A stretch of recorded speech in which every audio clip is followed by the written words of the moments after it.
And we are on. Hey, Johnny. It's your boy, Johnny, coming with you with another video. This is the first time that I've done a video, actually. This is a bit different, Ollie. Yeah, awesome. Awesome. You definitely got the face for radio, man. Thanks. Not kidding. So, yeah, I heard a little bit about your podcast and I had to listen to it. And obviously, it's actually like really cool. I like how you are very in-depth with, you know, going into other people's lives, but also talking a little bit more about, you know, yourself. And Yep. Do I need to use the If you do headsets? that, that's probably better, just so then you can hear when you're cutting in and out as well. Oh, okay. Yeah, so if we just... Let's make it look official, boys. All right. All So, right. yeah, I guess Oh, wow. to give you a little bit of a insight, you know, there was two sort of things that happened last year that made me start this podcast. One was I had a friend from high school commit suicide. Yeah. And, that was just after Easter last year, and that obviously, you know, makes you reassess things. Yeah, for sure. And then the second part of it was then, you know, in thinking about that and I guess, you know, trying to honor his memory, you know, it made me think about, okay, well, I don't really know much about my family history or my parents, and I never gave a shit until like literally last year. Oh, yeah, wow. Right? So You then care about your family at all? not to say I didn't care about my family, right? I'm kidding, But I it's did. okay. If you were to ask me anything about my parents, my grandparents, I didn't know anything, right? And you know, to be fortunate enough, you know, like my parents are both still alive. Yeah. I thought, well, you know, so I can sort of preserve some of that, you know, that storytelling, because I think, you know, storytelling is how we used to transfer information. Now, you know, we've got all these beautiful things that help to document things. Yeah, 100%. You just connect for everywhere. us. But you know, from that perspective, you know, I thought, well, if I can have this conversation with my dad and record it down, then one day, you know, I don't expect my kids to care until one day when they decide that they do, right? And then, so in that process, you know, I was talking with, you know, a lot of friends and acquaintances about, you know, what my plan was, and everybody's really supportive. They're like, oh, absolutely. And then from me opening up and sharing some of those things that happened in my life, like other people started opening up and sharing things from their lives. Yeah. And I was like, you know what, like if you're open, you know, come on, let's do a podcast. And that's sort of how it sort of snowballed from there. Yeah. So thanks for coming on. Oh, yeah, no problems. Thanks for having me. And thanks for having my stream come be involved in this as well. Yeah. Hopefully you guys will find some of this is interesting. Johnny will also do a lot of, he'll be interviewing a lot of interesting people. So you get to learn a lot about sort of other people's lives, not just gaming. There's a lot of people that are going to be coming on, I'm sure, like, you know, people from all different industries. Yeah. So it's good to learn about all these different things. And it's very important to also be curious, I think, and to continuously learn new things, right? And so probably the reason why you're starting this, you're creating now. Yeah, well, I think, you know, it's funny because everybody, when you say, you know, come and do a podcast, their first thoughts are, I'm not interesting, right? Yeah. That's what a lot of people say, and it's not to say whether you're interesting or not. Like I'm not the one to judge that. You know, the audience is probably more the people that would judge that. Yeah. But I think, you know, in everybody's life, there is probably some experiences that, you know, can be shared, so that if people are open to listening and they can learn things or willing to, you know, hear different opinions. Like my second guest, Logan, he's only, you know, in his early 20s. But, you know, the amount of, I guess, development that he went through, having, you know, he was a sports guy, you know, supposed to be one of the next, you know, footy player type thing, had a major injury before he was 18. Yeah. Derailed his whole career. Right. And as a result of that, then, you know, he's had to go through this process of trying to, you know, re-find himself, reinvent himself and try and find a new purpose in what he's doing. Right. And so, you know, I guess if we bring the conversation back to you, you know, from what I know of you've done many different things. Yeah. A lot of things. Yeah. So I guess, you know, let's sort of go back a bit. So first of all, you know, obviously you've got an accent. Yeah. So tell us, Yeah. You know, where'd you grow up? Yeah. So I'm from Canada, born and raised in Vancouver, British Columbia. That's why my name's Van City Oliver. And so I was born and raised there, and you know, family of you know, first generation Chinese parents. Growing up in Canada, my friends were all like Caucasians, and so you know, you learn to be sort of to try to fit in, to be westernized. Yeah. And then I think a lot of times you just have to just find yourself. I think the problem with like a lot of Asian or Chinese kids growing up, especially your first generation, you have to dispel the whole stereotype of to be a little bit more assertive. Yep. One of the things is like respect your elders is built into the culture. Culture. Yeah, unlike other cultures. But so it's important for us to, because of that, we are actually, I think, in the corporate world, we're a little bit held back. Yep. So there's a way that we have to, break through, and one of the things that happens in corporate West is something called a bamboo ceiling, like the glass ceiling effect, where you could see where you need to go, but you can't get past that point. Yep. So bamboo ceiling is essentially like Asian. The same thing for Asians. Same thing for Asians. So, okay, so what did your parents do? So my dad was a chef, and my mom, she worked as what did she do? She worked as manufacturing for diving suits. Diving suits. Yeah, and so they had like pretty sort of stereotypical sort of 9-to-5 jobs, and they worked super hard just to make ends meet. Yeah, and so did they migrated to Canada themselves? Yeah, they migrated to Canada themselves. Didn't know anybody, and just started their own lives. Okay. Sort of like what I did when I came to Australia a few years ago. Yep. So Vancouver, though, isn't there a huge Asian population in Vancouver? Yeah, it's massive. It's massive. So with that migration, a lot of the other my dad's brother and his sisters and everyone moved. My aunt and uncle all moved over there. Yep. So, and what was the area that you grew up in Vancouver? So when you were a kid, like what was that like? Was it a nice area? Was it a bad area? No. It was like a suburban. It's like a suburbia area. It's like I don't know, like what would I say? Probably like any other suburbia town. We got like a cul-de-sac. We grew up just playing sports. So all I cared about when I was younger was hockey, soccer, and then I discovered basketball later on. Okay, ice hockey. Ice hockey. Being in Canada. Yeah, ice hockey, roller hockey. Yep. That's all I cared about. I didn't care about anything else. I didn't grew up playing a little bit of video games when I was younger with my brothers and stuff. But we would just summer days we spent it all pretty much outside. Yeah, outside and as much as we can doing sports. Yep. Okay. Perspective. And then, and school, how did you, so school when you were, let's say primary school, so, from years, kindergarten to year 6 type thing. What was your experience like in primary school? Primary school, it was good. I mean, I was like, I think during my time, it's all about sort of, sorry, hang on a second. There's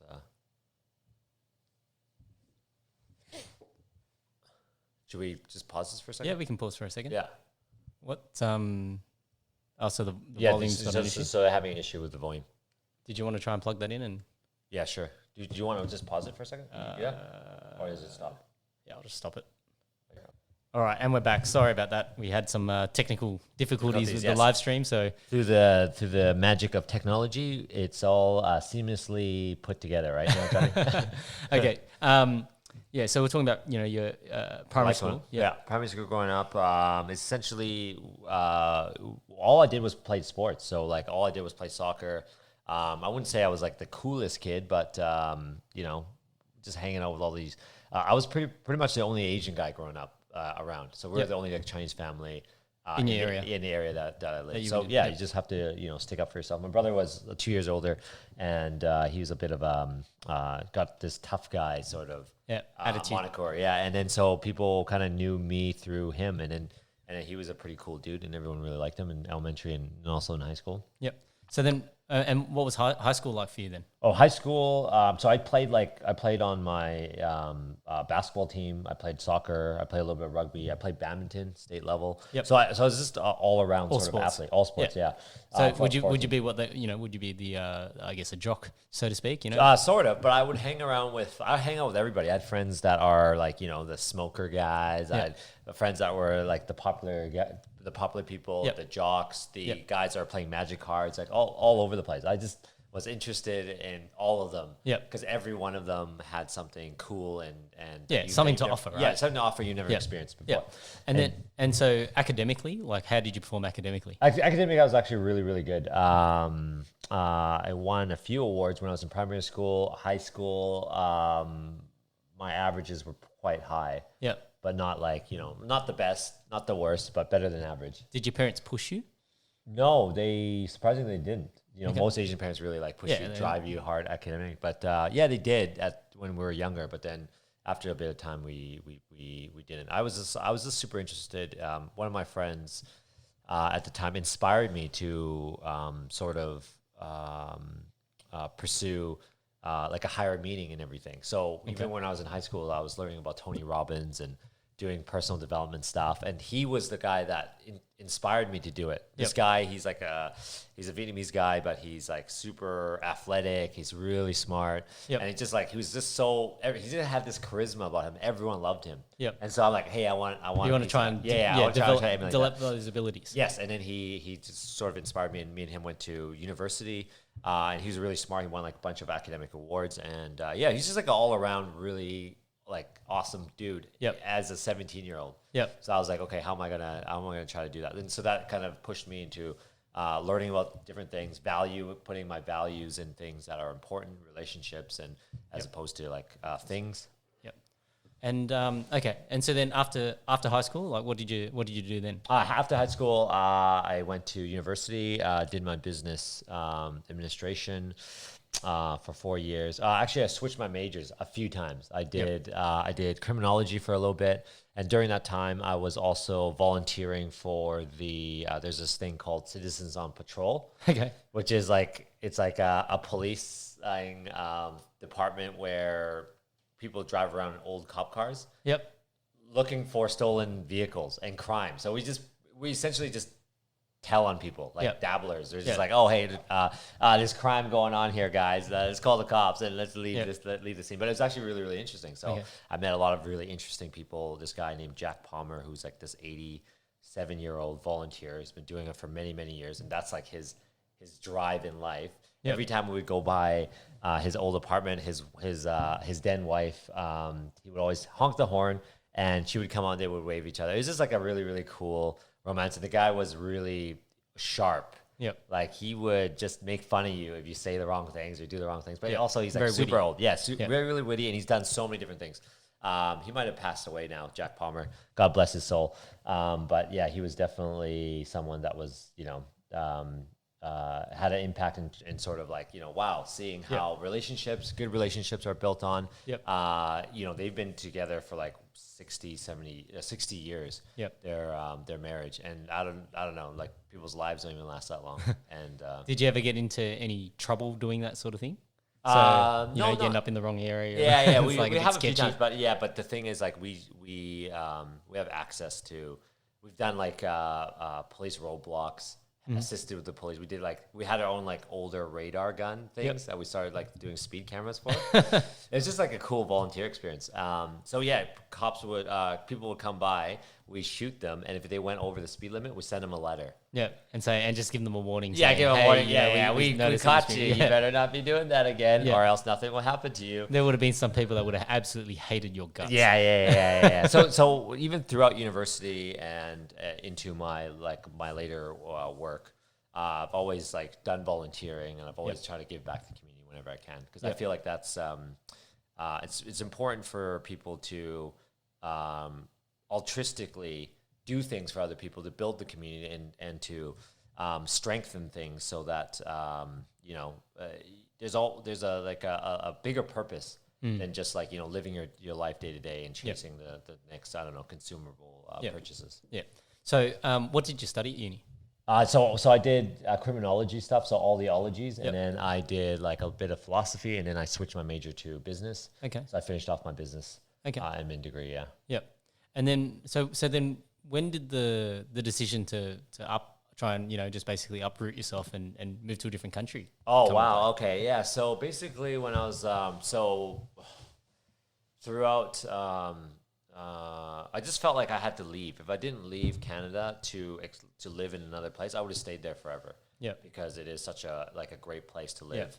And and then so I felt like, okay, cool, I'm going to come to Australia, and I'm going to try to maybe build a business. Yep. So that was my first sort of, I never had any business experience before this. I ran a few events. Had you ever been to Australia before you made this No, decision? I haven't. So why Australia of all places? Yeah, so Australia, because the weather is really nice, first off. But then also the thing is, we don't know anything about Australia. Yeah. Like outside of major headlines, that never really happens because Australia is such a great place to be. Very westernized, but yet it's so far, and people don't know anything about them outside of all the stereotypes. Similar to what you guys think of Canada. Yeah. If you guys never been to Canada, all you guys will think about is like the stereotypical maple syrup, Justin Bieber, all these things. But there's ice hockey, and there's a whole ecology and culture behind just being like French Canadian, and living, being America's doormat essentially. Yeah. So having that experience now coming over here, I see like, oh, cool, this is how they do things here, which is weird or different or worse or better. So you have a lot of different perspectives. So had you traveled overseas before that experience? Yeah, I traveled through Asia and obviously to the States before, but I've never lived in another place offshore. So a lot of people were like, "Whoa, that's crazy, man! If you're going to start a business, why are you doing it over there? Why are you doing it over there?" I just felt that just needed a change of pace. So back at home, I had my own place. I worked for a really good company, and I was I was coaching basketball at the time as well. Yep. So I worked with a lot of at-risk youths. Yep. Coaching basketball. Yep. This is like, have you seen the movie Coach Carter? Coach Carter. Sounds familiar. Yeah, it's like Samuel L. Jackson, where he's the coach of a basketball team. Yeah, basketball team that's really, really rubbish. bad. Yep. Yeah. But they're also like street kids that commit stuff, delinquents and stuff. So this program was really amazing because what happened was you help out these at-risk communities, and they get referred to by counselors. Yep. And it's only on the weekends. So I gave up my weekends for pretty much 5 years. Yep. Fridays and Saturdays. And you were coaching Friday this team. night, yeah, coaching this team. But you're also mentoring these kids. Some of them don't even know how to put on like deodorant. Yep. Some of them don't have. They're from single families. And like these kids, they don't really even realize like the strength, like our measure of success as a youth coach is not how many wins or losses. It's how many players come back the next year. Okay. Because that's how engaged they are. Yep. And Fridays and Saturdays, they know, like, obviously this is when like kids people go partying. Get into trouble and do things. So one of the really cool things is we were able to go to these jails, these youth delinquency centers, where you go in and they get patted down. You play against these kids that have done the wrong thing, made the wrong choices, and they're on the other side. Yeah, on the other side. So so these kids are being sort of assimilated, Yeah. and our kids are one step away from getting in there. Yep. So this is like a mashup of the two polarizing sides, and like for them to see each other, it's a really really impactful moment for them. So this is part of the program, which I absolutely adored. And loved, because it's not just about sports, it's not just about basketball, it's about building a community, and making sure that the kids are, sort of have some sort of inspiration. And the 5 years of coaching that I've done, I've also coached a few other high school teams at that time, but the 5 years of coaching afterwards, most of these kids actually made it to university. Most of them, one of them even played for a university basketball program. Okay. Because he was such a hard worker. And I like to say that I wouldn't take full responsibility for it, but obviously, shaping him up to be where he is. I would just be very appreciative of that, obviously. Yeah. And were there any of the opposite stories? Well, people went the wrong way. Not in my community center, but I'm sure there are other places that we heard. At the end of the day, our community center, we weren't in the worst neighborhood when I was doing things. Yep. There's other people in other neighborhoods that were a little bit worse off. So our kids were going to be all right anyways. Yeah. They just didn't have they were just coming back from. They didn't have the right guidance, and sometimes they don't see the connection between schooling and how that can help you in the real world type Yeah, thing. like And build like so you lose interest, right? yeah, extracurriculars I think Doesn't is speak so to them. important. Extracurriculars is really important. Like if I give advice to like young people, I always tell them like, be a part of a lot of different groups. Yep. So you can learn as much as you can about different things. And that's sort of how I shaped every one of my sort of business endeavors. Yep. Yeah. So, okay. And so before you came to Australia, so you were doing the community coaching thing for the basketball. Yeah. Were you working as well? Yeah. Yep. So What I were was you doing some management consultancy work. Okay. So I would some of our work. We work with mediums to smaller size businesses where we go in there and we sort of go over their processes and business things. Car dealerships is something that we work with as well. Okay. Something that's in your in my area. So area. what would you advise? What sort of things would you? Oh, advise? so we take a look at their processes, whether it's like the like not fixed, like the fixed op, and see how we could improve what they were doing. Yep. Whether it's through some sort of software or whether it's through their clientele engagement, how to generate more dollars per repair order. Yep. Like things like that. So we were going around doing different things. We also did things for businesses to, most of it's just process driven. Yeah. How do we create processes that can streamline your business a little bit better? Yeah. Okay. And was there any big lessons that you learned from doing that? Through that, we learned that bureaucracy is a bitch. So you have a lot of red tape, and this is why consulting companies get hired, because Yep. a lot of times things when things are they can't hear it from inside. Yeah. There's too many sometimes they don't trust the voices inside, right? Yeah. They when you're paying money for something, generally, the reason why you're paying money for it is because you're going to believe the advice. Yeah. It may not actually be any different to the advice that you're getting from your employees or 100%, your people 100% working in that correct. business anyway. Yeah. So this is I think that's the sad part of a lot of companies as they get bigger. They lose sight of that. Hey, the business was always around its people. Yeah. That's how I view, the business that I operate. It's all about people, Yeah. making sure that we accommodate their requests and we understand where they're coming from. And, we define, what's right and wrong to try and, have a guiding principle for how we look after other people, our customers, et cetera. Yeah. I always, the thing that I always love about, and I think, in terms of my experience from the car industry side of things, the biggest thing that I always think that you can learn out of doing like a sales process or a sales training is that if you follow those steps, it's almost like picking up girls, right? Like, Tell me more. So- I think the chat wants to know a little bit more. yeah. So like, we have this thing in car sales that we call, the road to a sale. Yeah. And I always liken it to, basically like forming a relationship with someone. So, if I go through the steps, I guess, the first step is to meet and greet somebody, right? So, the example would be, at the car yard, somebody comes in to look at a vehicle and you go up and introduce yourself and say, good morning or good afternoon. My name's Johnny from MacArthur BMW. Is there anything I can do to assist you today?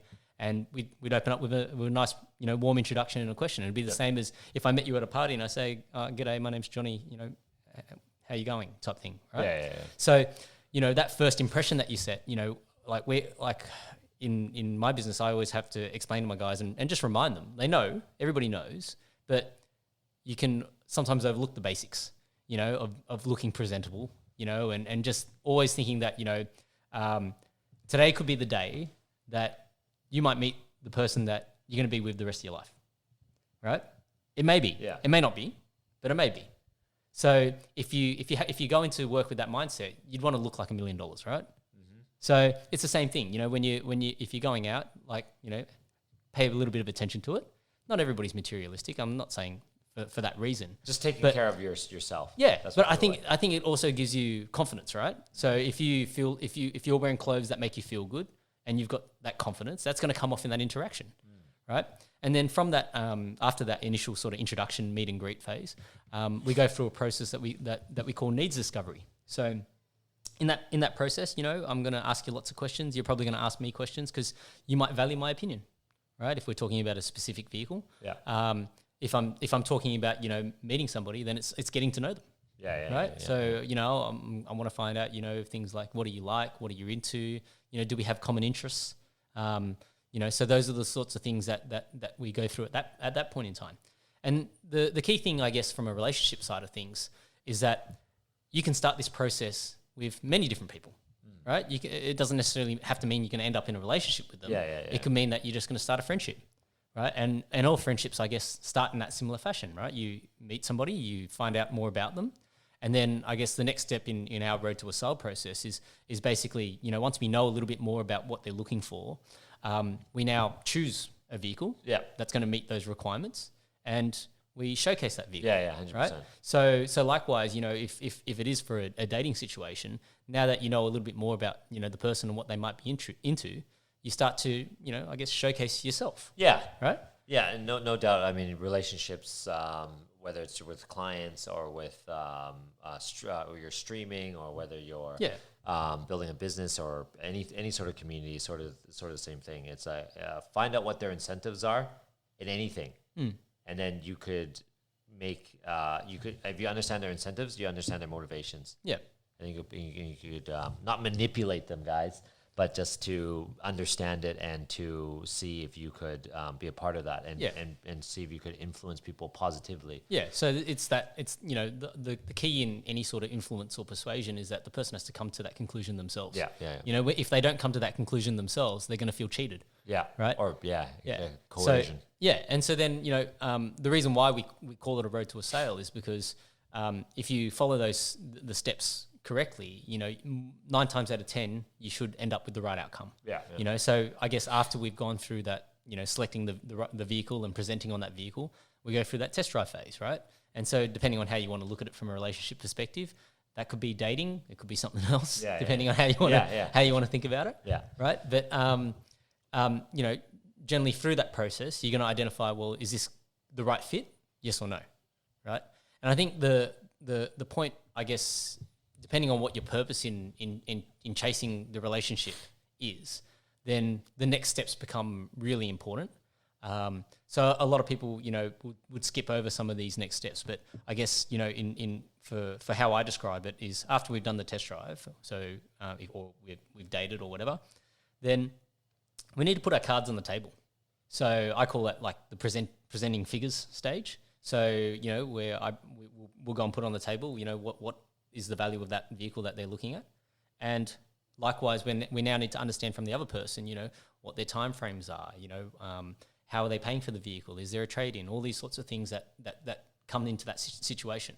So from a relationships perspective, I think that a lot of people don't do this phase where they actually put their cards on the table and say, well, where are we going with this relationship? Because it's scary. Yeah. Right? And people don't want confrontation. Yeah. Right? Some people love confrontation, and sometimes you got to be a little bit wary of those people too. But most people don't like that sort of, it's very direct. Yeah. Right. But I think, sometimes that directness and as you said, having that assertiveness is going to get you the right outcome. Because if we both put our cards on the table and say, well, this is what I want out of this relationship, and you put your cards on the table and say, this is what you want out of that relationship, then we enter that phase where we're negotiating. Yeah, 100%. Right. And so past that honeymoon phase, right? Past the honeymoon phase. Yeah, you're past the honeymoon phase by that stage, right? But then straight to the divorce. Yeah. Well, if you get it wrong, right? So a lot of times, because the chain flows both downwards and upwards, right? So I guess when it does go wrong, if you were to go back and look at your process of entering that relationship, and I guess this is my sort of advice for anyone who finds themselves having a history of bad relationships or whatever the case may be. Yeah. Go back through your process. There's probably something that you're missing in your process that's gotten you to that point. Yeah. Right. But it seems like you have it all figured out methodically. Well, this is because, like, I think too often people aren't taught these soft skills, right? Yeah. And so I guess from a car sales point, we teach it as I guess a very technical style of these are the steps type of thing.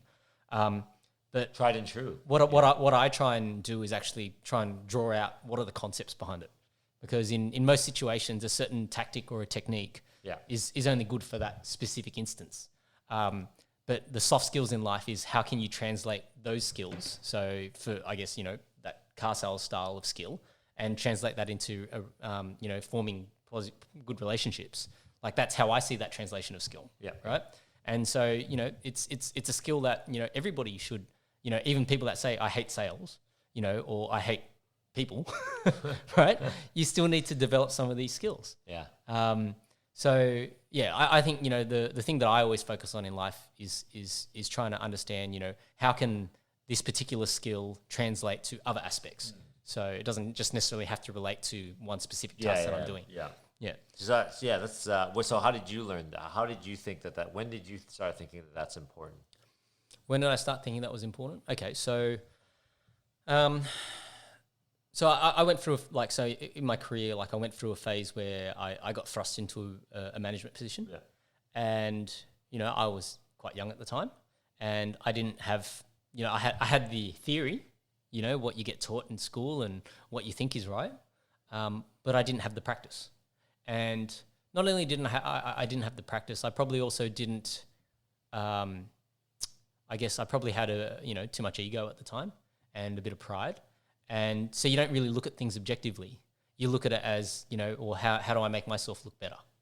You know, and so that was more over time that's what life experience is, right? Yeah. So you gain that experience over time as to, okay, you know, this is the outcome you get if you go down that pathway. And for me, what it led me to was I became a bit hollow. You know, I became very jaded about what I was doing because I was just like, this is meaningless. Yeah. Right? That's how I started to feel about it. And so I actually had to I took a step back for a few years to try and find out for myself, you know, how to bring that back together. Yeah. And so then that's when that's I guess, you know, a bit of a turning point for me when I became a lot more focused on the people. You know, before that, I think, you know, I was focused on the people so much as the people could give me what I needed. Yeah. Now it's more, I have a genuine interest in people, hence why part of the reason why I started this podcast, right? It's more of a genuine interest in people. So you had some sort of a paradigm shift. Yeah. When do you think that, what attributed to that?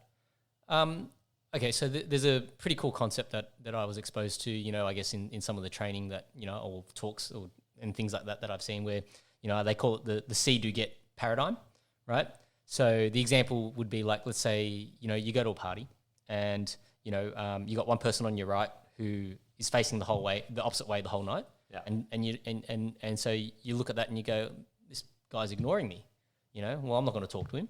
So what you do, what you see is that the guy's ignoring you. So hence you don't want to engage with him. Yeah. So what you do is you ignore him as well. And what you get is nothing. Yeah. Because that's what you sought, right? So, but if then you go, okay, you see, you know, this guy's talking to someone else, and then, you know, you try and participate in that conversation because, you know, you want to try and, you know, establish new relationships or whatever the case may be.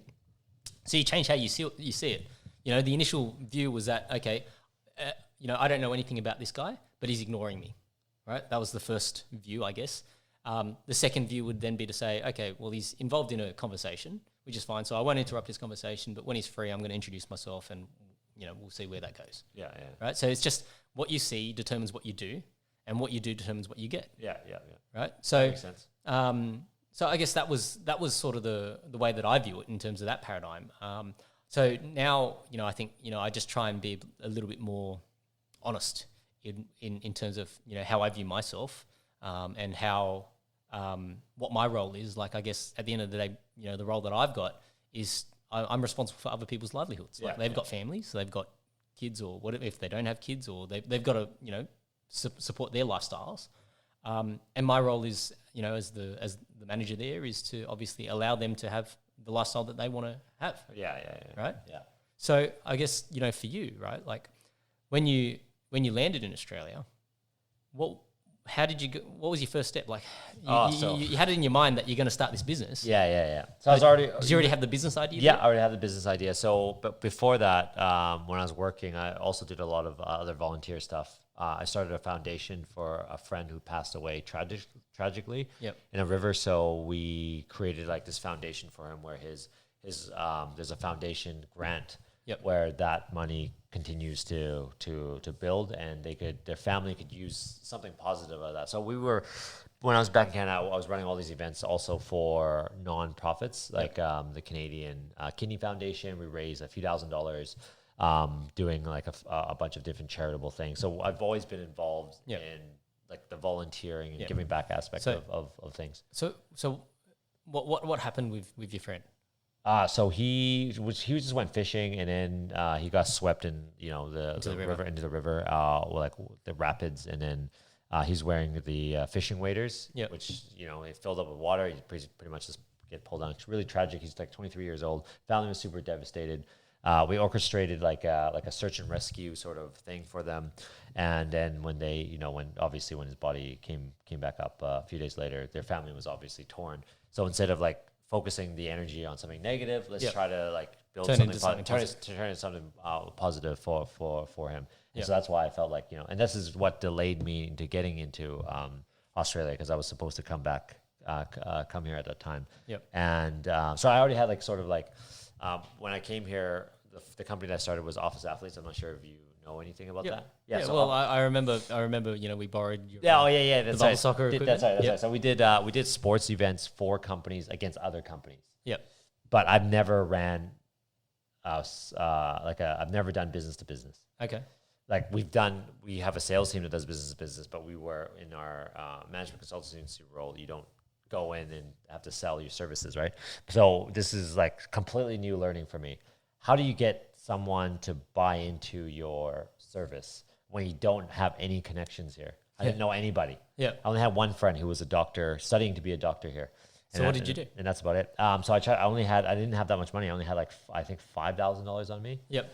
And so all I did was just like beg, borrow, and steal. Just make sure that I was able to sustain my lifestyle. I like sacrificed everything. Yeah. To try to build this.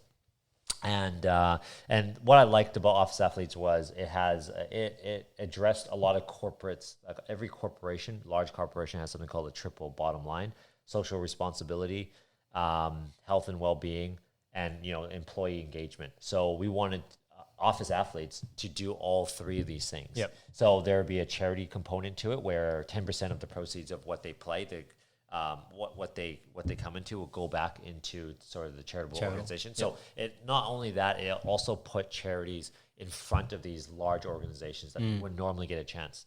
So that's why I felt it was really important to do that. We also had students that would come in to either participate in the games Yep. or play for the teams of some of these companies that would not they would never have an opportunity to sort of rub shoulders with. So okay, so hang on. Let's break that down a little bit. So then I'm guessing there was a component where you needed to obviously get charities on board.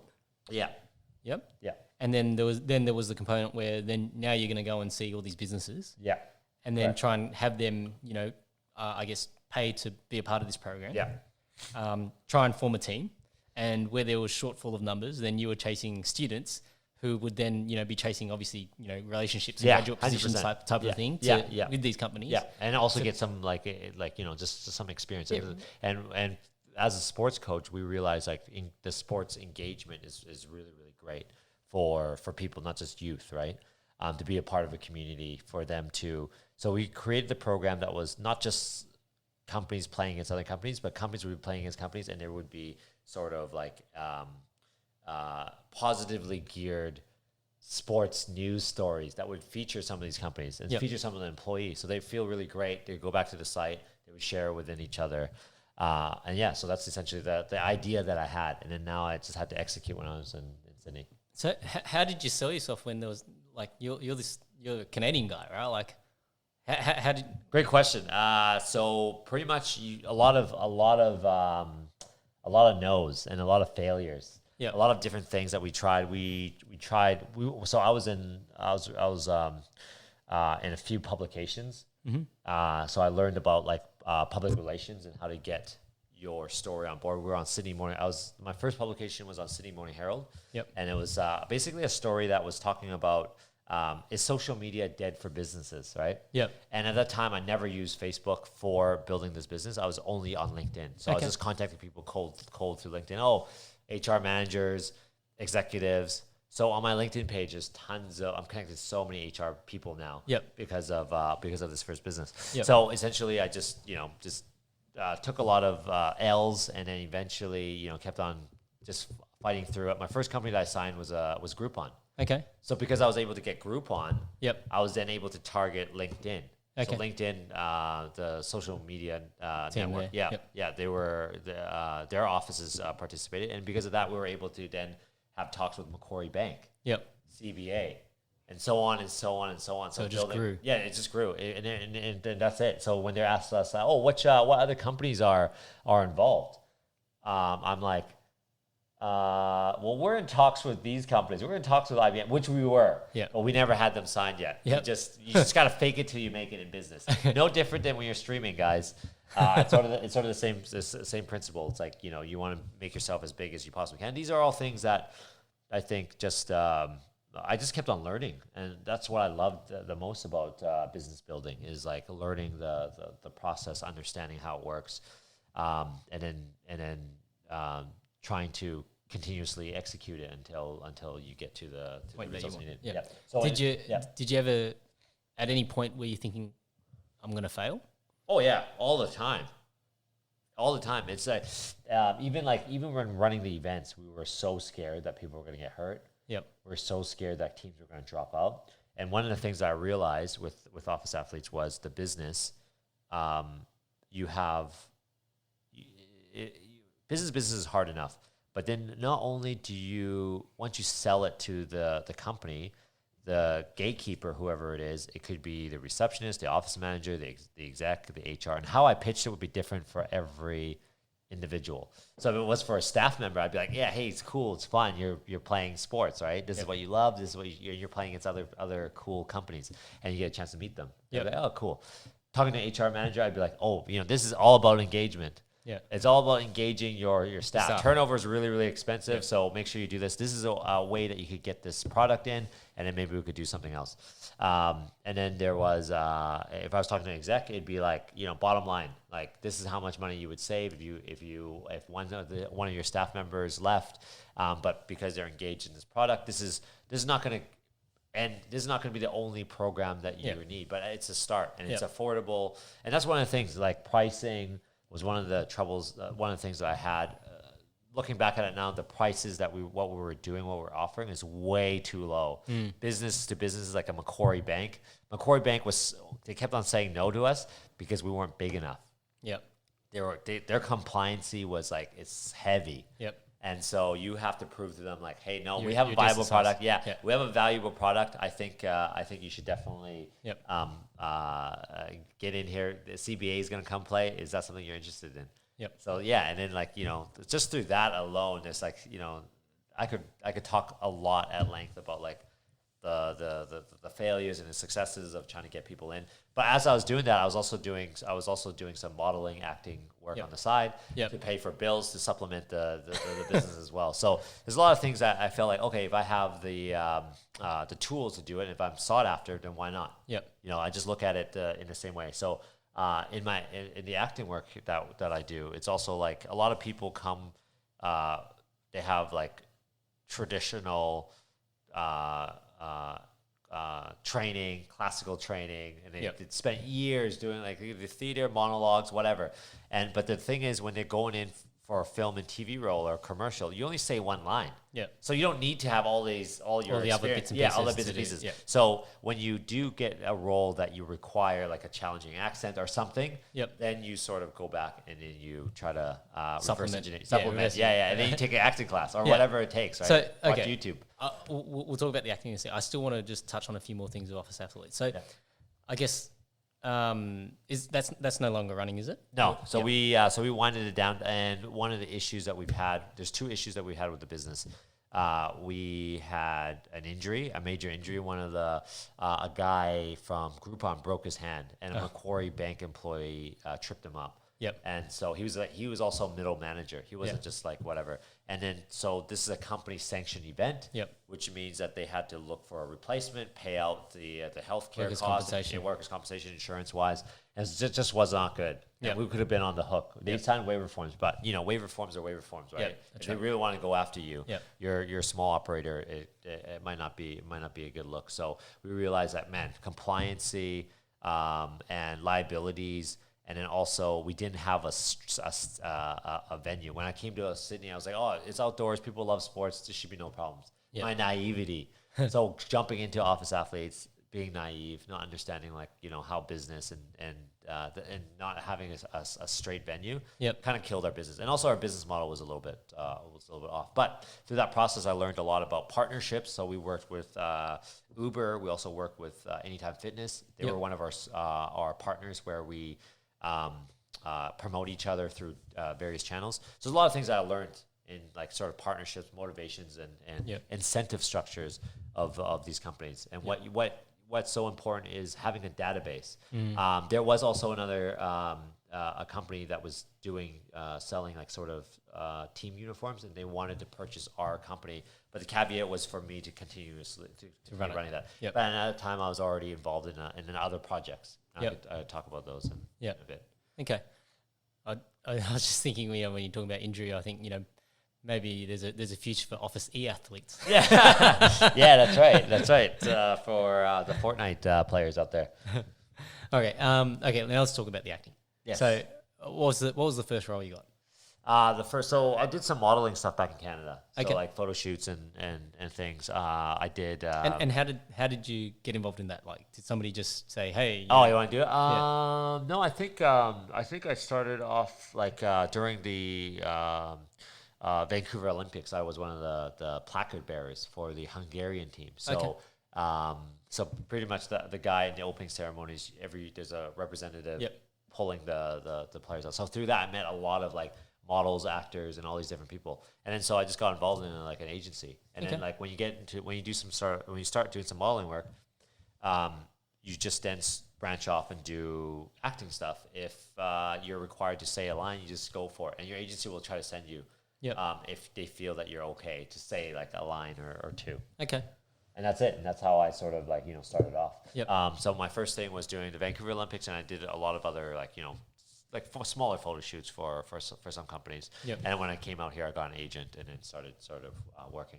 So it's important to have, just a little bit of a base of stuff, and then you farm your stuff out to agencies and see which agencies like push you. Will push you. Because one of the things that I realized in this space is agencies don't want to push.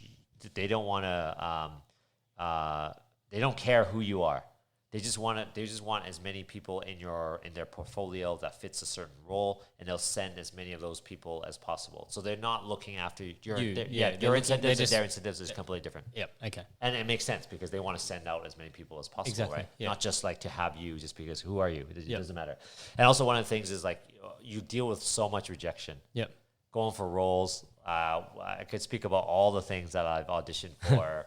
That I didn't get, and then you realize, whoa, they were looking for an Asian guy doing this, but they ended up going with a white girl doing something completely different. Okay. So when you get rejected from an audition, one of the things is like, don't make it about you. A lot of people make it super personal and say like, oh, I'm a failure. I need to improve myself. I need to do blah blah blah blah. But it's not. Sometimes it's as easy as sometimes it's you got to understand the director and the team has a vision to produce something, and if you don't fit that mold, you're just not the person for it, for whatever reason. Yeah, and it changes, right? Like a lot of these things aren't set in stone. Yeah, and it changes a lot. And you never know. Yep.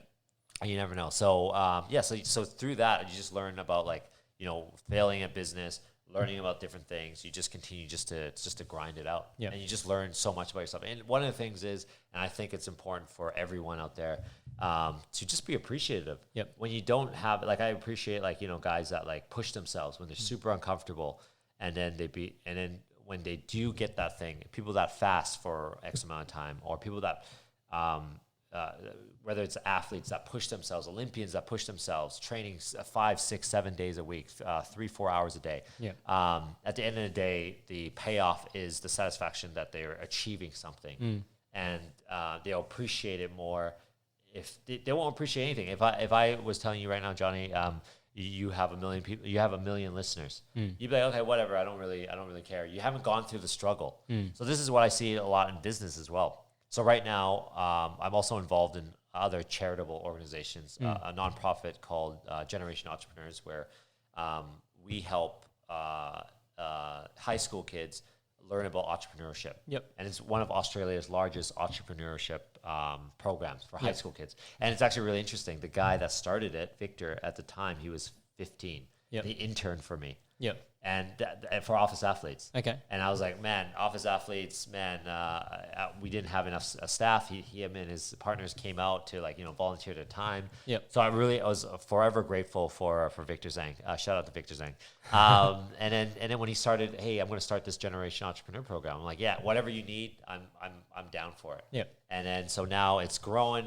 He's got like 27 volunteers, maybe even more. He's got a few directors that they pay. They've gotten grants from City of Sydney, Westpac, all these different things that they've built. So I try to advise the organization as well as we mentor these groups. And one of the things that, going back to what I was ranting about, is making sure that you, and I see this a lot in some of the business mentorships that I do, is when people have a lot of resources, they just spend it on anything. Yep. They think They're not selective enough about how much it's actually going to benefit their journey. Yeah, resources is it's more important to be resourceful than just to use resources needlessly. So like mentioned in the past analogy, if you had 1 million subs right now, listen to your podcast, you wouldn't know what it was like to build it up. Yeah. You wouldn't have the empathy. You wouldn't have that process. Even if you're a great person and you're really understanding, you're really empathetic, you still wouldn't have that experience to make you who you are. Yeah. And in business, those failures is what you need to know about yourself. So you're constantly learning. With business, it's, entrepreneurship, it's a very lonely road. A lot of people don't know what you're doing. Yeah. They just like, oh, cool. You work your own schedule, and you're making a lot of money, or you're making some money, or a lot of it is there's way more failures than our successes in every entrepreneur's journey. Yeah. So I think one of the things that we have to deal with is depression. Yep. Because it is lonely. And every time you talk to someone, like, oh, hey, how's business going? Oh, great. Yeah. You got to put up this front. Fake it till you make it, right? So then you got to be careful who you're allowing into your life. Sometimes people that you're allowing into your life, if you become jaded or pessimistic, then you're going to have to keep up this front. Do you think that's because we expect too much? So do you feel like, so when I say that, the stats would probably be that, majority of the businesses or new, like entrepreneurial or startups fail. Yeah. Right. But everybody has this expectation that that won't be me. I'll be different. Yeah. Right. 100%. And, but we have this expectation without necessarily having the right framework to get there. Yeah. Right. I guess one of the things I was talking about with Albie, who you know as well, was that he was saying to me, what about people who don't have goals, right? And what would your advice be to those people? And I was like, well, if you have an expectation, then you have a goal. Yeah, you just haven't put it into that framework, right? So if you have an expectation that life's going to be good, then how are you defining that life's good, right? So likewise, in terms of that entrepreneurship journey. Do you think that people jump into it without really considering all aspects of it, or do you think it's like people just need to just do it? Just try it. Just go for it. So whatever happens, happens, right? Yeah.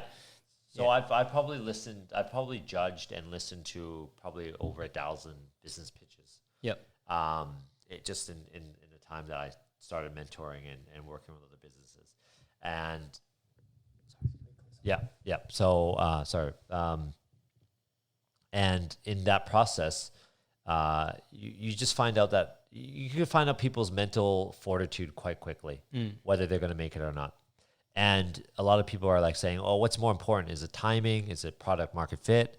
Is it your team? Is it what is it? What is it that makes what ingredient do you need more specifically that could create a winning business right away? Yeah. And the number one thing is team. Yep. So team could be your business partner, it could be yourself. And a lot of people don't realize their shortcomings. Their pride stops them from learning. And the one thing is I learned really quickly is who cares? No, your business doesn't matter. Your stream online does not matter. What matters the most is your community and the people you're trying to grow. Are you solving their problems? There's two things in businesses. There's a vitamin, which makes people's lives, slightly better, or a painkiller.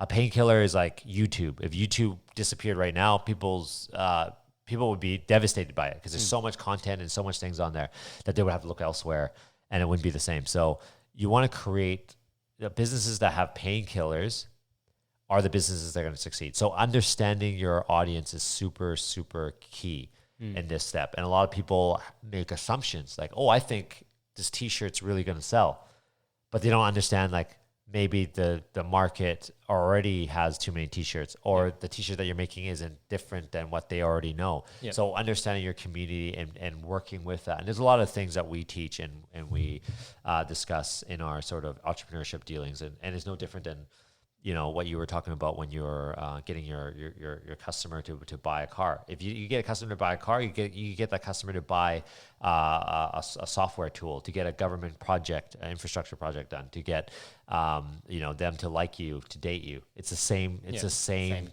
It's the same skill sets that you need to build rapport. So I sort of view it as I think there's that too many people pander to, you know, what they think is going to be this or that. Yeah. Or popular or not. Yeah, 100%. Right? Like, so, you know, I guess when I started, you know, doing this podcasting thing, I had zero expectation. I still have zero expectation. I don't expect, you know, if anything, I'm putting out of my own pocket to do this.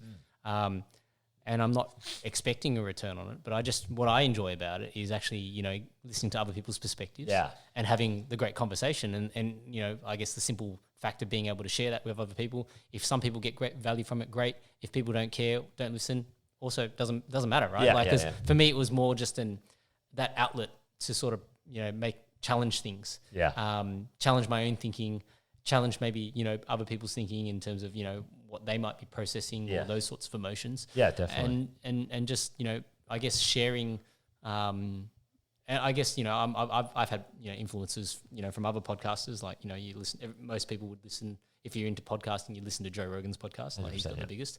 Then, you know, you got guys like, you know, Tim Ferriss and Gary Vee and all those kinds of guys that all, you know, put in their 2 cents worth. And I think, you know, if anything, the more perspectives you can hear, the better your ability to empathize with others will be. 100%. And to also find out if there's a problem in a particular industry.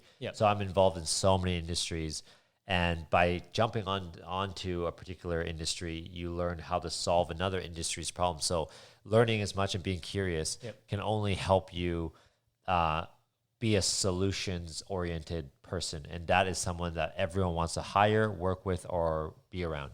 Do you ever feel that, because, you know, the way I guess, you know, when I look at all the different things that you do so many different things, that do you ever think to yourself that I should just focus on one specific thing and do that to the best of my ability? Like, I guess it goes back to that old saying, you know, jack of all trades, master of none.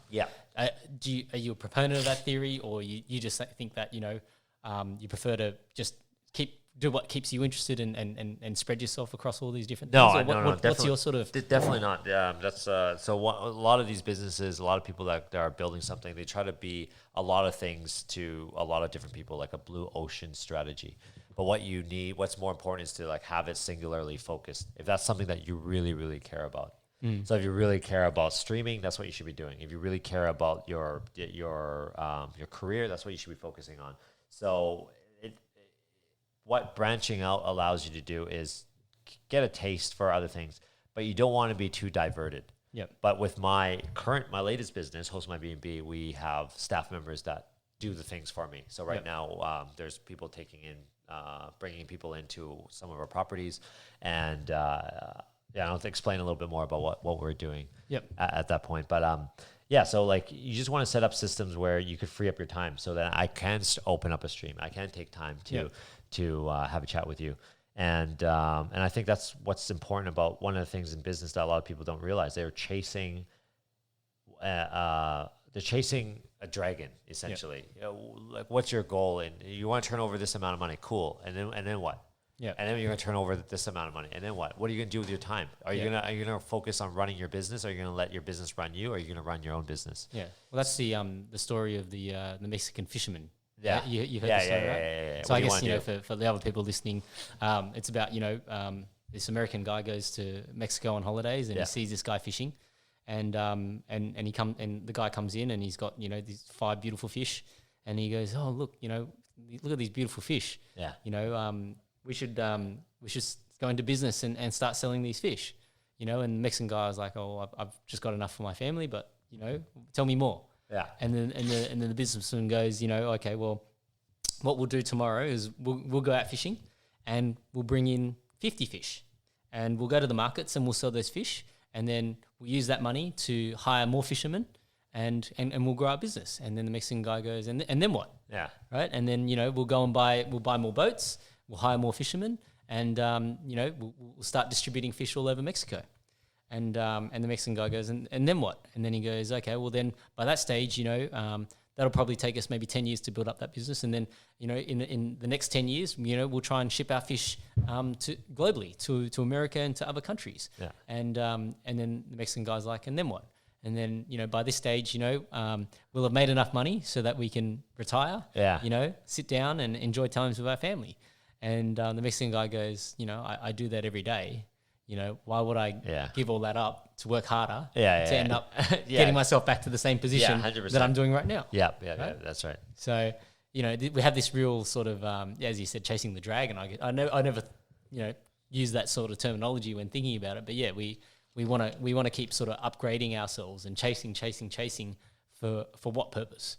You know, so that's why I think, you know, I think in any sort of business endeavor, I think it's more important to understand what your own satisfaction is going to come as a result of that process, you know. And if that provides you with satisfaction, then it doesn't really matter if it's successful or not, because you're getting your own satisfaction out of it, right? Yeah. So I guess from, you know, talking about your that sort of, you know, young entrepreneurs style program, what are your sort of and having listened to so many different pitches, I guess, what do you think is important for any aspiring entrepreneur? So any young and aspiring entrepreneur, you want to be involved in a project that you're super passionate about. That like, you know, you wake up and this is your calling. Yeah. And it shouldn't be, outside of that, if it's just simply just to make money, or I've talked to young people that are like, I want to be an entrepreneur, and I'm like, why? Oh, just to make money. I'm like, you want to make money? Get a job. You want to make money? Wait till your parents die and let them give you. That's a pretty rough thing to say. or speed up the process, whatever you want. So I'm like, you know, if you want to make entrepreneurship is hard, because you're not just dealing with one variable, you're dealing with multiple variables, right? With investments, you know, with real estate, you might have housing prices going up and down, but people always need to live somewhere. But having to deal with staff members. So this is why I always say, you know, there's a lot of really, you know, well-off investors. I've invested in a lot of different things, but I'll take the entrepreneur that has been down and out any day over someone that had made a few successful decisions in their life. In entrepreneurship, you have to consistently make decisions at every junction of your business. Yep. Small decisions, medium decisions, and large decisions. Small decisions could be your day-to-day task. Medium decisions, who to hire. Big decisions like when to sell, business partners, et cetera, et cetera. So you're constantly making decisions that could kill you. Yeah. How do you know? How do you know anything? Yeah. Experience. Yeah. What if you don't have experience? Yeah. Leverage. Yeah. So leverage from other people that know, whether it's learning from their podcasts or reading their books, or connecting with people that do know, that do understand, that have had a roadmap, that's seen it. Yeah. And that way it's a lot easier for them. And one of the things is, I always say, hey, your idea is, imagine if you're working on it right now and I take your idea. Yeah. These are the high school kids, right? I'm going to take your idea right now. What are you going to do about it? Not much. They can't do much with it. But what they can do is if they have domain expertise. So if they are high school kids and they're starting a high school-based business, like a tutoring project for high school kids, or textbook sharing, or whatever, a messaging app for high school kids, they would have domain expertise over me. But what they would need is passion to build that project. People could take your idea, and nowadays a lot of businesses is technology-based. So the person that moves fastest. There's a lot of products that are out there. Google was not the first search engine. The shoe has been remade over and over again. Many times. So it doesn't matter if someone makes something. How can you make something better, faster, cheaper, or whatever it is for people to fill that need? So there's a multitude of advice I always give people. And another thing is, your team is so important. So I always say like, all right, cool. Let's take, for example, a lemonade stand business, right? Any 6-year-old could start, including you and I. Yep. But what if Mark Zuckerberg was on your team? You know, Mark Zuckerberg or Elon Musk or Facebook. something. Yep. Yeah, Facebook founder or SpaceX, Tesla. But are you saying that Mark Zuckerberg as he is now, or As he is now. Okay. Yeah, exactly. So if he's on your team and you start a lemonade stand that sells lemonade, would investors want to work with you? Yeah. Your business model is the same. Yeah. Yes, they would. Yeah. Because then you could pivot and make something else with Mark Zuckerberg, or because he's already done a business and he has a huge network. He's got experience. He could do like, okay, cool. We're going to do, lemonade stand on Facebook and we're going to promote it out through our channels or whatever it is that he wants to do. Yeah. And that's why people want to work with people that have that experience. So when I look at, we've actually tried to invest in a company that did with my current business. And we, not because we wanted to be, because their business wasn't making money. It was just like a joint partnership. So they had an audience that we wanted, and we had an audience that they also needed. So it's like and it's perfect. That's the whole Disney and McDonald's joint partnership story. And that's as an entrepreneur looking for your team. I think it's the most important thing, and building something that you really, really want to do. Yeah, you're really passionate about. Yeah, you're really passionate about. And a lot of people, don't have the skills. Like I was naive when I started doing it. Knowing what I know now, definitely I would have done things a lot differently. But I think you need to really struggle through it. And that's the thing. Like it's like management consultancy work as well. You could advise people on things that they need to do, and then you just need to push them to get it done. Yep.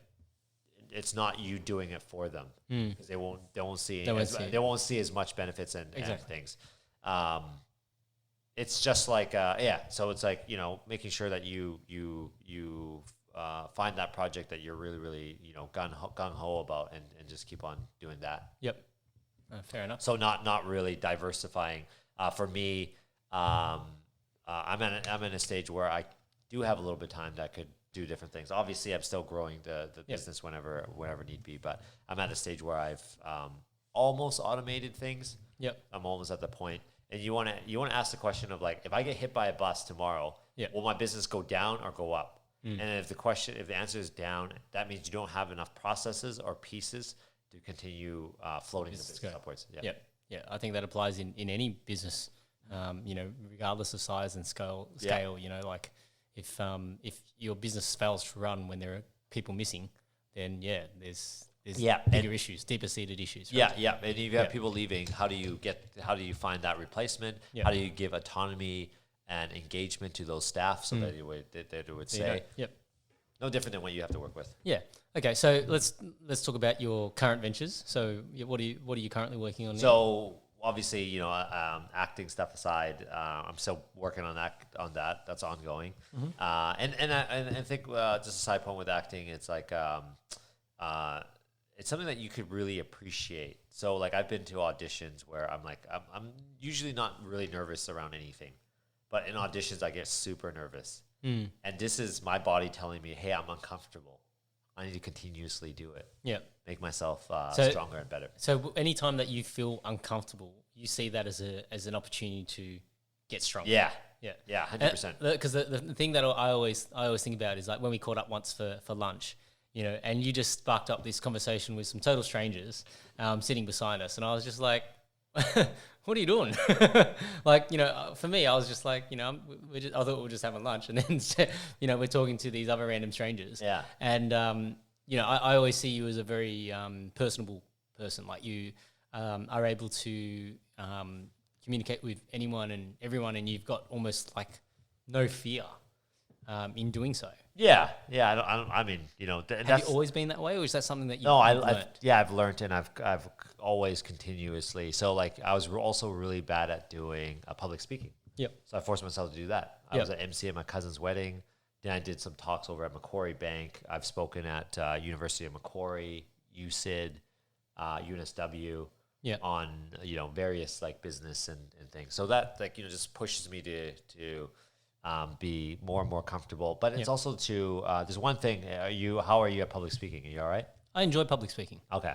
For me, I always I always view those things, whether it's, competitions, so martial arts competitions or public speaking or speaking in front of people, like I personally like the thrill of it. Like I enjoy it. Yeah. Right. And it's just about, if you've put in the preparation. Yes. And then it's like, this is your moment, right? And you take control of it, you own it, and you do the best that you can. Yeah. And then, if you want to get better at it, then you've got to debrief it and look at, well, how did I perform?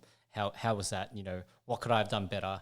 I generally, so I guess for me, the way that I sort of developed that, like I view everything as training, right? So when I say that, like, let's say the example that I can give you that I always think about is that when you go to the dentist and let's say you're getting some fillings done and they're drilling on your teeth and whatever, and it's uncomfortable, right?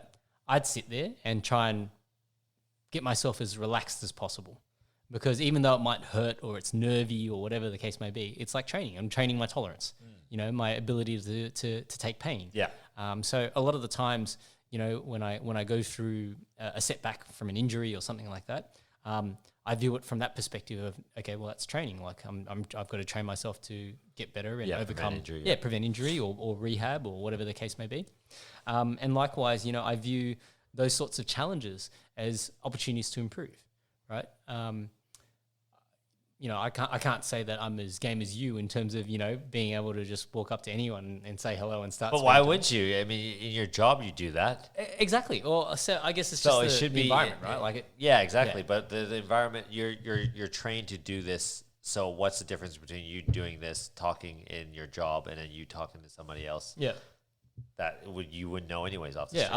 Look, I've never thought about it like that. I think, maybe there's a threshold, that when you're doing it for a living, then, there's times that you just want, some time to yourself type of thing. Is that your natural disposition is to, are you naturally more introverted or extroverted? I think everybody would say that I'm naturally more extroverted. Okay. I guess, like, so as an example, I do have times when I'm very introverted and I just, want to just take 5 and collect my own thoughts. Yeah.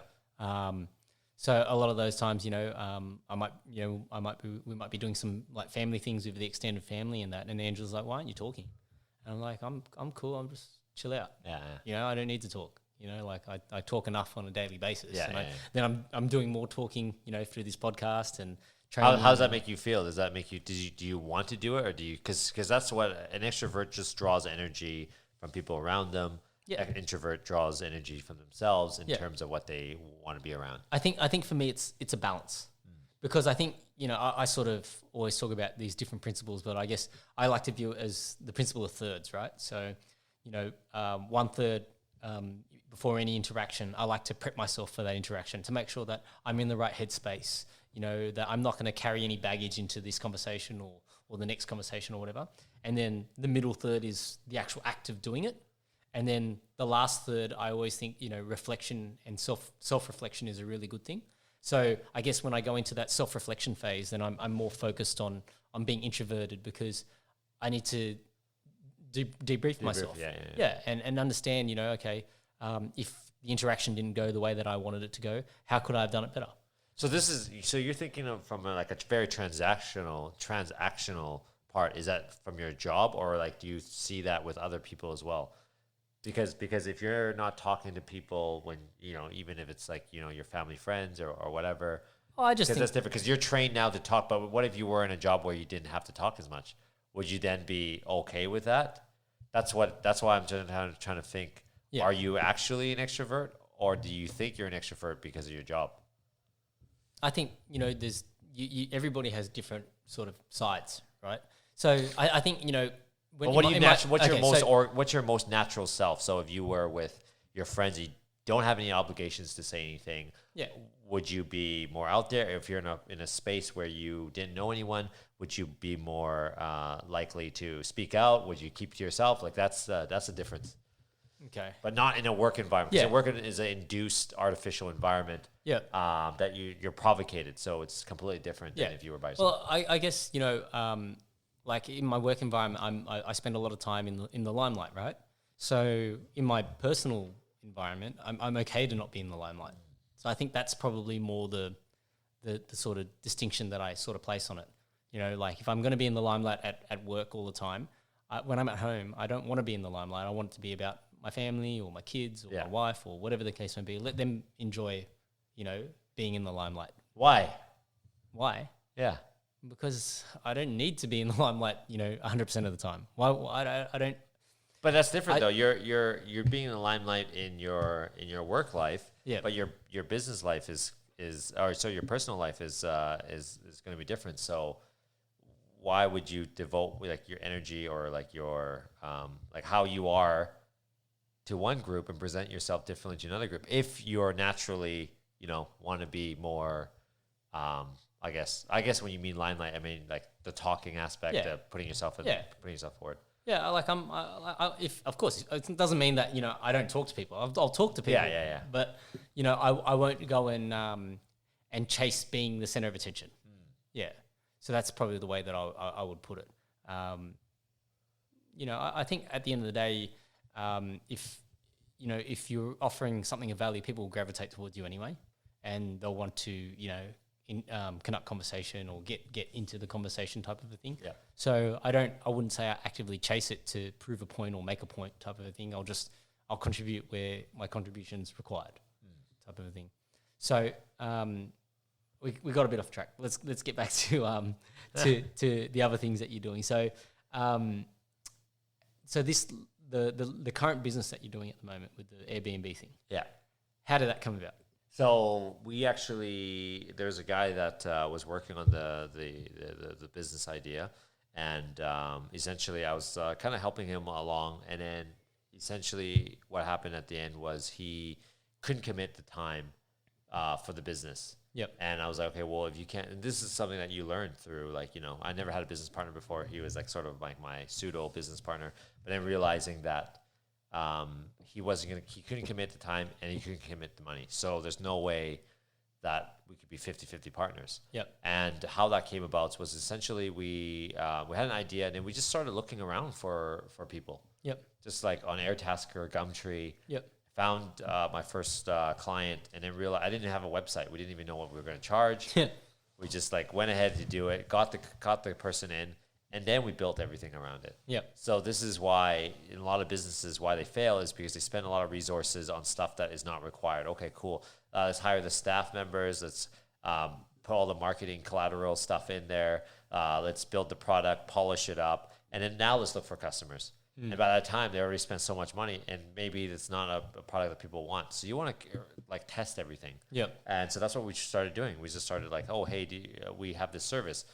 You have properties that you want to rent out, and so our service was also because I have a property back at home in Canada, and every time I go home, I'm pretty much homeless. I'll just stay at my parents' place or whatever. Yep. I can't live it. But then I was thinking, what if there was a service that could rent out your property on a short-term basis, so dates and stuff could be opened up for your personal use, or you can use it as a vacation home. I'm sure there's tons of people in Sydney or anywhere around the world that will require this, and this is where we started, you know, formulating this idea is to solve that person's problem.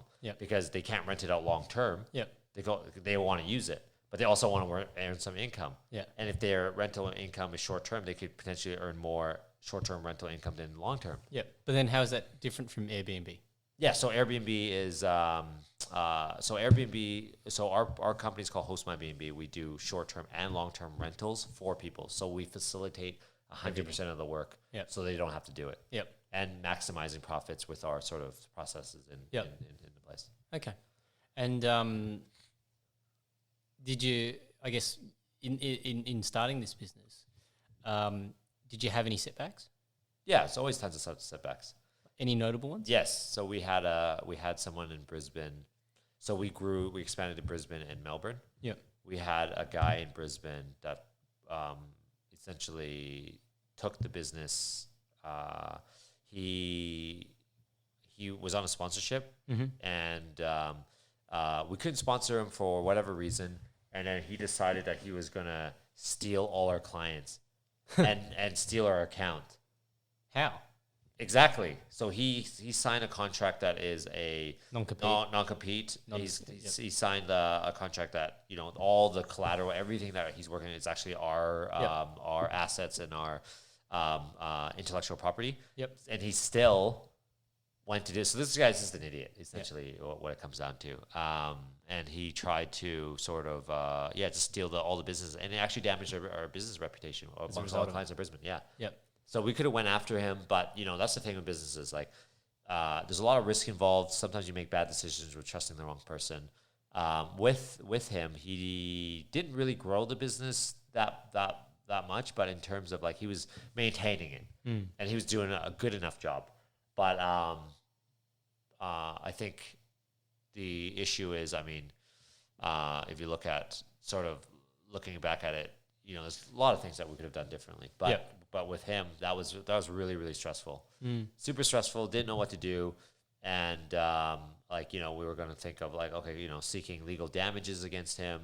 But then we just decided, hey, why don't we just kind of move ahead and worry about building our clientele as opposed to going back and being vindictive about it. And then wasting money on this thing. I mean, he's an asshole and he deserves whatever he gets, but he's also young.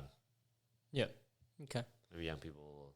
Is it? I think that's almost like it's a fairly common thing though. Like, you'll see. So as an example, in Hurstville here, there's like all these yogurt drink shops popping up. Yeah. And I don't know which was the original one, but they're all selling a very similar product, right? Yeah. So, I think different nationalities approach it very differently. I think, in the Western world, people, obviously take a lot of offense when things get stolen and, they obviously want to pursue it through all the legality side of things.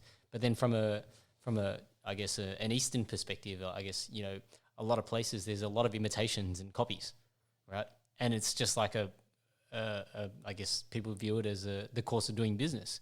If anything, they might even probably view it as flattering that people are now copying their product. Or Yeah. Well, it's definitely a different culture, and I've seen it. So I also mentor a girl that's in China. She runs her own manufacturing plant, so she manufactures clothing to all types of different people. So I advise her on some account stuff, some marketing stuff, and some like process-driven stuff, even for her. And her business has grown like quite in three times in like the past year. So she's doing really, really well, and she's relatively young, and she gives me like, if I ever need any sort of manufacturing questions in China, she's the person that I go to. Yeah, and it's just interesting just to learn about the fashion industry, but the business of fashion and the business of manufacturing. Yep. Okay, and then so I guess longer term, like, if I was to ask you, do you have any goals? Like, what are they? Just retire and start fishing. Okay. My goals is to be able to just to wake up and do whatever the hell I want. Yeah. Okay. That's it. And I'm not a big thing of things. Like, I never really cared for things. Yep. I'm always an experienced type guy. Like, tried different things, cool new experiences. Yep. So then, what was I guess with this live stream thing, like what was the motivations behind it? Yeah. Yeah. So I was playing this. So I was playing this game called Fortnite, and essentially, it's just like a game that's super popular right now. It's basically a free to play game. Yep. Yet they were one of the most profitable companies last year, earning $3 billion profit. Wow. So people are like, well, how can a free game make Generate so much money? money? It's from the cosmetic items that people buy that doesn't really change the gameplay. Yeah. But makes it like super, I guess, just makes customizable. Them customizable. But the one thing that I realize is the identity, the community that people have, because these are kids and that's all they know and that's all they spend their time with. So they're gonna spend money on it to give themselves a new dance, a new shirt, or a new combo or whatever that looks different, that could be identifiable, that they could then they get made fun of. If you don't have a lot of skins in this game, you get made fun of by other people. So it's built this like it's peer pressure. Peer pressure into having to spend money. So I just the reason why I got into it, my friend Wenji, who's a YouTuber, she was telling me about like Ninja, who's like one of the fastest growing YouTubers at that time, in like 2 years ago, I think. and he's playing this game called Fortnite. So I went to go look at his video. I'm like, whoa, what is this game? Tried it at my friend's place, and then I decided that I was gonna, I'll get a PlayStation, I'll practice it and get better at it. Just like anything, like I think in whether it's video games or anything else, it's a mastery that people want. Like they want to continuously improve on something, anything, right? Yep. And that's just my hobby thing that I was doing. I wasn't really spending a lot of time on it, just playing it casually. Then I created a creative map on Fortnite, and that allowed people to then play it. So then I was building my Instagram following through there. Yeah. And then people ask me like, well, do you have YouTube? I'm like, no, I don't have a YouTube. Sorry, just my Instagram. Then I realized like a lot of kids don't know what Instagram is, or because they know what Instagram is, but they can't get it because they're too young. But they have YouTube. Yep. So I was missing out on an audience that I felt that we could capture. So that's why, okay, cool. I started a YouTube page and then just left it. And then people were like, oh, cool, why don't you start streaming? And I'm like, okay, what's streaming? Then I had to learn about this whole process of people just playing video games. But now I learned that video games, people don't watch streams to just watch people play video games because they can do it themselves. They watch streams because it feels like a community and there's engagement. So I started like making my games very, very interactive with my chat. So on average, when I'm actually streaming, we get about maybe 25 to 30 people in a stream. Yep. People that have thousands of subscribers on YouTube, they only get like 10. Yep. So that's why I was realizing like I'm doing something that is engaging an audience. So I've only been streaming for 4 months. For 1 month. For 1 month. So I don't know what it's at, but we're over 600 subscribers already. Wow. And we're growing pretty quick. We're on pace to be like reaching 1,000 by like in 2 weeks time. Yep. So as long as I commit to that. But what's important is just building an audience. Yep. So if you have an audience in something, so I have an audience in HR managers on LinkedIn, executives on LinkedIn. I have property owners, a database of property owners, probably about over 1,000 something.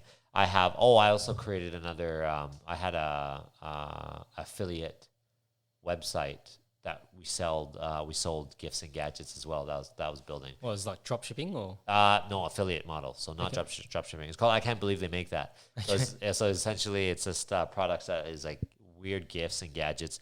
And we have an audience of about maybe like, how many in our database? Probably about 8,000, 15,000 on Instagram, and millions of YouTube views on some of our products. Some of our products.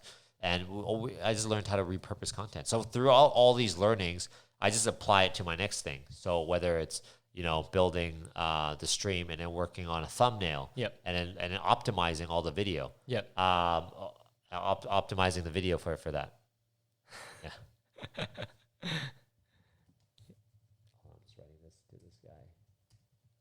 Yeah. So, I guess from that perspective, like, do you feel like every time you're doing that though, aren't you starting again because now you're chasing a different audience? Yeah, 100%. So the different audiences that are, but then one of the things is like, Host My B&B it's not something that I love. Yeah, it isn't. It's not something that it's not something you really enjoy. It's like a business that makes rich people a little bit richer. Yeah. There's no like higher meaning. But what I do like about the business is the fact that I learn stuff. Yeah. The fact that I'm growing it. The fact that like making these decisions and stuff. Yeah, I don't like the turnover of staff. I don't like when we lose an owner. But I do enjoy the building it. Yep. Getting it to as far as we possibly can. Sure. But yeah, there's definitely a lot of like lessons in in this business itself, in terms of the industry, in terms of so through collectively through all my different experiences and all my different businesses, you learn so many different things, so many lessons. Yep. Okay. And I guess from a personal standpoint, like so I guess in your spare time, so obviously you're doing your Twitch stream or your what do you call it? YouTube stream. Yeah. You're playing Fortnite. You're running this business, like like for your health and well-being, and what do you? Oh, so I go to the gym. I go to the gym. I injured my knee a few years ago. I had surgery on it, so I'm not quite the athlete that I used to be. Yeah. I used to be like 99. No, I used to be almost like 200 pounds. Yep. I think that's about 95 kilos or something. Yeah. So pretty big. Just under 100, yeah. Yeah, I'm like 70 kilos now. Wow. So I lost like 20 kilos, and that's okay. Like before, I was training super hard, and all I just cared about was like fitness and things. But you know, your life priorities change. It's so important. It's like everything you do, you want to do in moderation, including moderation. You know, you don't want to like push. You don't want to like even if it's like about fitness and you're like completely obsessed over it.